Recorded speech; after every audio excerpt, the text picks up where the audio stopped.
Good morning, students. We are going to discuss about the topic construction of a pedigree. In this class, we will discuss about how to construct a pedigree.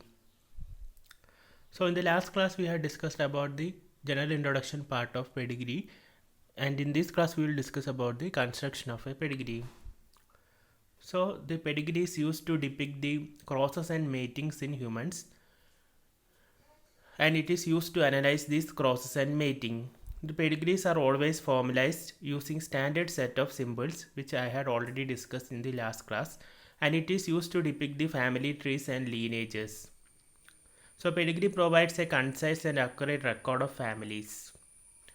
The pedigrees are very helpful in diagnosing heritable diseases and describing the mode of inheritance.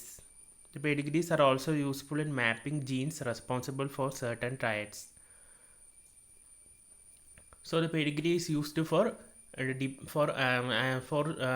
analyzing or depicting the crosses and matings between the human beings, and pedigrees consist of standard set of symbols, and it is used for two purposes. First purpose is that it is used for diagnosing heritable traits and describing the mode of inheritance. In the second purpose of pedigree is that it is used for mapping and mapping of genes which is responsible for certain traits. For the pedigree is used for mainly two purposes. First purpose is that it is used for diagnosing heritable diseases or diseases which is transmitted from parents to offsprings, and it is used for determining the pattern of inheritance, whether it is recessive, whether it is dominant, like that. Second use of the pedigree is that it is useful in mapping genes responsible for certain traits. So we use a standard set of symbols in pedigree, and there will be only one generation per row. So in one row there will be only one generation. So in a row you can represent only one generation, and the siblings are given in the order of birth from left to right. So the first born sibling will be occurring the left position of the pedigree, whereas the last born sibling will be occurring the right position of the pedigree. The generations are given Roman numerals, which I already told in last class, and the individuals of a generation are given Arabic numerals like 1, 2, 3, 4, etc. So in a pedigree we are using a standard set of symbols, and you can only represent one generation in a row. The generations are represented in Roman numerals, whereas the individuals in the generations are represented by the Arabic numerals 1, 2, 3, 4, etc. അപ്പോൾ നമ്മൾ ഇന്ന് പഠിക്കാൻ പോകുന്നത് എങ്ങനെ ഒരു Pedigree construct ചെയ്യും എന്നതാണ്. അപ്പോൾ ലാസ്റ്റ് ക്ലാസ്സിൽ നമ്മൾ പെഡിഗ്രീനെ കുറിച്ചൊരു ജനറൽ ഇൻട്രൊഡക്ഷൻ പാർട്ട് ഞാൻ തന്നിട്ടുണ്ടായിരുന്നു. അപ്പോൾ ഈ ക്ലാസ്സിൽ നമ്മൾ എങ്ങനെ പെഡിഗ്രി കൺസ്ട്രക്റ്റ് ചെയ്യും എന്നാണ് പഠിക്കാൻ പോകുന്നത്. അപ്പോൾ പെഡിഗ്രീൻ്റെ പർപ്പസ് എന്താണ്, അത് ഞാൻ കഴിഞ്ഞ ക്ലാസ്സിൽ പറഞ്ഞതാണ്. അതായത് ഒരു ഫാമിലീനെ റെപ്രസെൻറ്റ് ചെയ്യാൻ വേണ്ടിയിട്ടാണ് പെഡിഗ്രി യൂസ് ചെയ്യുന്നത്. അതായത് ഫാമിലികൾ തമ്മിലുള്ള മേറ്റിങ്ങും അവർ തമ്മിലുള്ള ക്രോസിങ്ങും ഒക്കെ റെപ്രസെൻറ്റ് ചെയ്യാൻ വേണ്ടിയിട്ടാണ് നമ്മൾ പെഡിഗ്രി യൂസ് ചെയ്യുന്നത്. പെഡിഗ്രി എന്ന് വെച്ചാൽ ഒരു ഫാമിലി ട്രീ ആണ്. അപ്പോൾ ഈ ഫാമിലി ട്രീ വെച്ചിട്ട് നമ്മുടെ ഫാമിലികൾ തമ്മിലുള്ള ഫാമിലി മെമ്പേഴ്സ് തമ്മിലുള്ള റിലേഷൻസ് നമ്മൾ ഈ പെഡിഗ്രി എന്ന ഡയഗ്രാം വെച്ചിട്ടാണ് കാണിക്കുക. അപ്പോൾ പെഡിഗ്രി എന്ന് പറഞ്ഞാൽ ആക്ച്വലി ഒരു ഡയഗ്രാമാണ്, അല്ലെങ്കിൽ ഒരു ഫാമിലി ട്രീ ആണ്. ഈ ഫാമിലി ട്രീ അല്ലെങ്കിൽ ഡയഗ്രാം വെച്ചിട്ട് നമ്മൾ ആ ഫാമിലിയിലുള്ള മെമ്പേഴ്സ് തമ്മിലുള്ള റിലേഷൻസ് കാണിക്കും. അപ്പോൾ പെഡിഗ്രിക്ക് നമ്മൾ യൂസ് ചെയ്യുന്നത് സ്റ്റാൻഡേർഡ് സെറ്റ് ഓഫ് സിമ്പിൾസ് ആണ് നമ്മൾ പെഡിഗ്രിയിൽ യൂസ് ചെയ്യുന്നത്. ഒരു പെഡിഗ്രീനെ കൊണ്ട് നമുക്ക് രണ്ട് പേർപ്പസ് ആണ് മെയിൻലി പെർഫോം ചെയ്യേണ്ടത്. അപ്പോൾ ഒരു പെഡിഗ്രീൻ്റെ ഇമ്പോർട്ടൻസ് എന്താണ്? പെഡിഗ്രി രണ്ട് വിധത്തിലാണ് ഇമ്പോർട്ടൻറ്റ്. അതിന് രണ്ട് യൂസസ് ആണുള്ളത്. ഒന്നാമത്തത് ജെനറ്റിക്കലി ഇൻഹെറിറ്റഡ് ഡിസീസസിൻ്റെ ഡയഗ്നോസിസിന് വേണ്ടിയിട്ട്, അല്ലെങ്കിൽ ഹെറിറ്റബിൾ ട്രയൽസ്, അതായത് പാരമ്പര്യമായിട്ട് കൈമാറി വരുന്ന ചില ക്യാരക്ടേഴ്സ് ഉണ്ട്, അതിൻ്റെ ഡിറ്റക്ഷന് വേണ്ടിയിട്ട് യൂസ് ചെയ്യുന്നു. പിന്നെ അതിൽ തന്നെ അത് ഏത് ടൈപ്പ് ക്യാരക്ടറാണ്, ഡോമിനൻ്റ് ആണോ, റിസസീവ് ആണോ, അങ്ങനത്തെ എക്സ് ലിങ്ക്ഡ് ആണോ, അങ്ങനത്തെ ആ ഏത് ടൈപ്പ് ക്യാരക്ടറാണ് ഇൻഹെറിറ്റ് ചെയ്യുന്നതെന്ന് നമുക്ക് പെഡിഗ്രിയിലൂടെ കണ്ടെത്താൻ പറ്റും. പെഡിഗ്രിൻ്റെ രണ്ടാമത്തെ യൂസ് എന്താണ്? അതായത് ജീൻസിൻ്റെ, അതായത് ചില ക്യാരക്ടേഴ്സിന് കാരണമായിട്ടുള്ള ജീൻസിൻ്റെ മാപ്പിങ്ങിന് അത് ഹെൽപ്പ് ചെയ്യും. അതായത് ജീൻസിൻ്റെ ലൊക്കേഷൻ കണ്ടുപിടിക്കാൻ വേണ്ടിയിട്ടും അതിനെ മാപ്പ് ചെയ്യാൻ വേണ്ടിയിട്ടൊക്കെ പെഡിഗ്രി നമ്മളെ ഹെൽപ്പ് ചെയ്യും. അപ്പോൾ രണ്ട് യൂസസ് ആണ് പെഡിഗ്രിക്കുള്ളത്. ഒന്നാമത്തെ യൂസ് എന്താണ്? അതായത് ഹെറിറ്റബിൾ ട്രയൽസിൻ്റെ അനലൈസേഷന് വേണ്ടിയിട്ട് അല്ലെങ്കിൽ ജനറ്റിക്കലി ഇൻഹെറിറ്റഡ് ഡിസീസസിൻ്റെ അനാലിസിസിന് വേണ്ടിയിട്ട് നമ്മൾ പെഡിഗ്രി യൂസ് ചെയ്യും.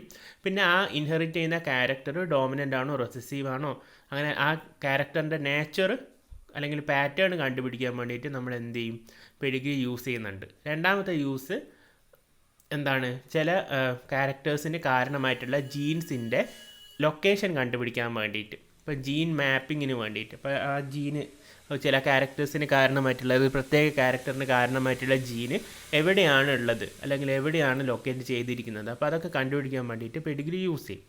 ഇപ്പോൾ കഴിഞ്ഞ ക്ലാസ്സിൽ ഞാൻ പറഞ്ഞിട്ടുണ്ടായിരുന്നു, പെഡിഗ്രിയിൽ നമ്മൾ യൂസ് ചെയ്യുന്നത് സ്റ്റാൻഡേർഡ് സെറ്റ് ഓഫ് സിമ്പിൾസ് ആണ്. അപ്പോൾ നമ്മൾ ഇപ്പോൾ ശ്രദ്ധിക്കേണ്ട കാര്യം, ഒരു റോയിൽ ഒരു ജനറേഷനിൽ മാത്രമേ നമുക്ക് റെപ്രസെൻ്റ് ചെയ്യാൻ പറ്റൂ. ഇപ്പം നമ്മുടെ അപ്പൂപ്പൻ്റെ ജനറേഷൻ ആണെങ്കിൽ അപ്പൂപ്പൻ്റെ ജനറേഷനിലുള്ള ആൾക്കാരെ മാത്രമേ നമുക്ക് അപ്പൂപ്പൻ്റെ കൂടെ ആ റോയിലിട്ടിട്ട് നമുക്ക് റെപ്രസെൻ്റ് ചെയ്യാൻ പറ്റൂ. വേറെ ജനറേഷനിലെ ആൾക്കാരെ നമുക്ക് മിക്സ് ചെയ്ത് റെപ്രസെൻ്റ് ചെയ്യാൻ പറ്റില്ല. അപ്പോൾ ഒരു റോയിൽ ഒരു ജനറേഷൻ മാത്രമേ പെഡിഗ്രിയിൽ പറ്റൂ. രണ്ടാമത്തെ കാര്യം എന്താണെന്ന് വെച്ചാൽ, നമ്മൾ ജനറേഷൻസ് നമ്മൾ ഡിനോട്ട് ചെയ്യുന്നത് റോമൻ ന്യൂമറൽസ് വൈ ആണ്. 1, 2, 3 റോമൻ ന്യൂമറൽ 1, 2, 3 ഒക്കെ വെച്ചിട്ടാണ് നമ്മൾ ജനറേഷൻസിനെ റെപ്രസെൻറ്റ് ചെയ്യുന്നത്. ആ ജനറേഷൻസിലുള്ള ഇൻഡിവിജ്വൽസിനെ നമ്മൾ അറബിക് ന്യൂമറലായ 1, 2, 3, 4 ഇട്ടിട്ടാണ് റെപ്രസെൻറ്റ് ചെയ്യുക. അപ്പോൾ ചില സിമ്പിൾസൊക്കെ ഞാൻ ലാസ്റ്റ് ക്ലാസ്സിൽ പറഞ്ഞിരുന്നു, എന്നാലും ഒന്ന് നോക്കാം. ഇപ്പോൾ ഷെയ്ഡൊന്നുമില്ലാത്ത സിമ്പിൾസ് ആണെങ്കിൽ അത് അൺഅഫക്റ്റഡ് ആണ്. ഇപ്പോൾ മെയിൽ ആണെങ്കിൽ നമ്മൾ സ്ക്വയർ വെച്ചിട്ടാണ് റെപ്രസെൻറ്റ് ചെയ്യുക, ഫീമെയിൽ ആണെങ്കിൽ നമ്മൾ സർക്കിൾ വെച്ചിട്ടാണ് റെപ്രസെൻറ്റ് ചെയ്യുക. ഒരു ഡയഗണൽ സിമ്പിൾ ആണെങ്കിൽ അത് സെക്സ് നോൺ അല്ലെങ്കിൽ അൺസ്പെസിഫൈഡ് ആണ്. അപ്പോൾ അതിന് ഷെയ്ഡ് വന്നാൽ അല്ലെങ്കിൽ ഒരു കളർ വെച്ചിട്ട് റെപ്രസെൻറ്റ് ചെയ്ത് കഴിഞ്ഞാൽ അത് എഫക്റ്റഡ് ആണ്. പിന്നെ ഒരു ഡോട്ട് വെച്ചിട്ട്, അതായത് ആ സ്ക്വയറിൻ്റെ ഉള്ളിൽ ഡോട്ടോ അല്ലെങ്കിൽ സർക്കിളിൻ്റെ ഉള്ളിൽ ഒരു ഡോട്ടൊക്കെ വെച്ച് റെപ്രസെൻറ്റ് ചെയ്ത് കഴിഞ്ഞാൽ അതിൻ്റെ അർത്ഥം അവർ കരിയേഴ്സാണ്. പിന്നെ ഒരു ലൈന് വെച്ചിട്ടാണ്, അത് സ്ക്വയറിൻ്റെ ഉള്ളിൽ ഒരു ലൈനോ അല്ലെങ്കിൽ സർക്കിളിൻ്റെ ഉള്ളിൽ ഒരു ലൈനൊക്കെ വെച്ച് റെപ്രസെൻറ്റ് ചെയ്യുകയാണെങ്കിൽ അവർ അൺഅഫക്റ്റഡ് അല്ലെങ്കിൽ അസിംറ്റമാറ്റിക് കേരിയേഴ്സാണ്, അതായത് സിംറ്റംസ് ഒന്നും കാണിക്കാത്ത കേരിയേഴ്സാണ്. പിന്നെ എത്ര ഇൻഡിവിജ്വൽസ് എഫക്റ്റ് ആയിട്ടുണ്ടെന്ന് നമ്മൾ അതിൻ്റെ ഉള്ളിൽ നമ്പർ ഇട്ട് റെപ്രസെൻറ്റ് ചെയ്യും. ഇപ്പോൾ സ്ക്വയറിൻ്റെ ഉള്ളിൽ ഒരു 5 ഇട്ട് റെപ്രസെൻറ്റ് ചെയ്താൽ അതിൻ്റെ അർത്ഥം എന്താണ്, 5 മെയിൽസ് എഫക്റ്റഡ് ആണെന്ന് അർത്ഥം. പിന്നെ ഒരു സർക്കിളിൻ്റെ ഉള്ളിൽ ഒരു 3 ഇട്ട് റെപ്രസെൻറ്റ് ചെയ്താൽ അതിൻ്റെ അർത്ഥം 3 ഫീമെയിൽസ് എഫക്റ്റഡ് ആയി എന്നർത്ഥം. പിന്നെ ആ സ്ക്വയറിൻ്റെ കുറുകെ ഒരു ലൈന് വരച്ച് റെപ്രസെൻറ്റ് ചെയ്താൽ അയാൾ ഡിസീസ്ഡ് അല്ലെങ്കിൽ ഡെഡ് ആണ്, അതായത് അയാൾ ജീവിച്ചിരിപ്പില്ല എന്നർത്ഥം.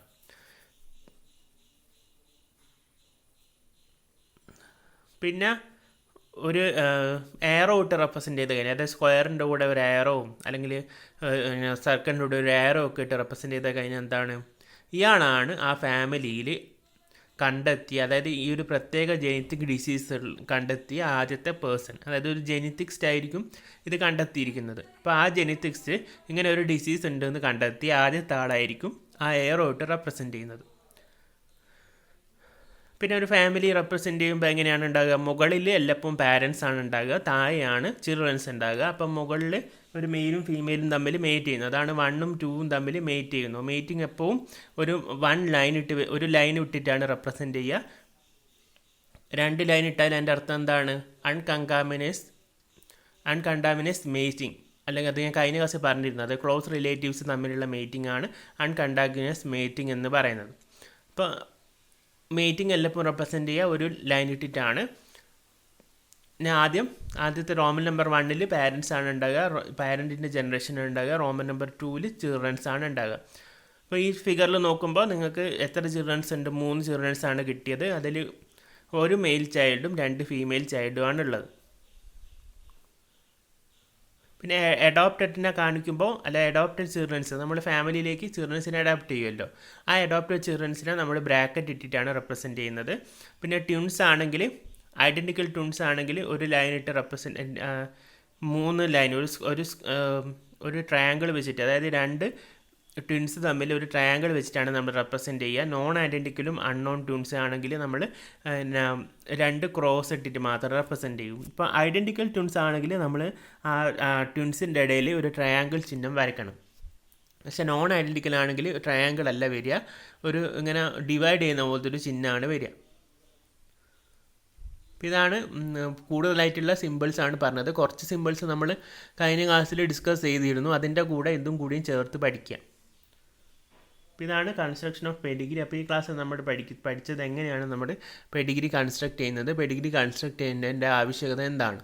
അപ്പോൾ പെഡിഗ്രി എന്താണെന്ന് ഞാൻ കഴിഞ്ഞ ക്ലാസ്സിൽ പറഞ്ഞിട്ടുണ്ടായിരുന്നു. അപ്പോൾ പെഡിഗ്രി കൺസ്ട്രക്ട് ചെയ്യേണ്ടതിൻ്റെ ആവശ്യകത എന്താണ്?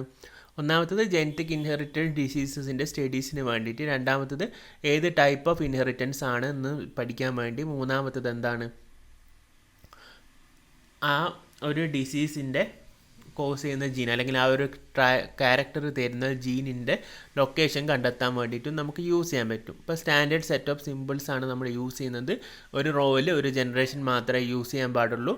പിന്നെ അതിൽ പിന്നെ ജനറേഷൻസ് എങ്ങനെയാണ് റെപ്രസെൻറ്റ് ചെയ്യുക? ജനറേഷൻസ് നമ്മുടെ റോമൻ ന്യൂമറൽസിലും പിന്നെ ഇൻഡിവിജ്വൽസ്, അതിലുള്ള ഇൻഡിവിജ്വൽസ് നമ്മൾ എന്താണ് അറബിക് ലെറ്റേഴ്സിലാണ് റെപ്രസെൻറ്റ് ചെയ്യേണ്ടത്. പിന്നെ ഈ ഓരോരോ സിമ്പിൾസ് പറ്റി പഠിക്കുക. അപ്പോൾ ഇത് തന്നെയാണ്. ഇതിൻ്റെ കൂടെ അഡീഷണലായിട്ട് ഞാൻ കഴിഞ്ഞ ക്ലാസ്സിൽ എടുത്ത സിമ്പിൾസും കൂടി അതിൻ്റെ കൂടി ചേർത്തിട്ട് പഠിക്കാം. അപ്പോൾ താങ്ക് യു.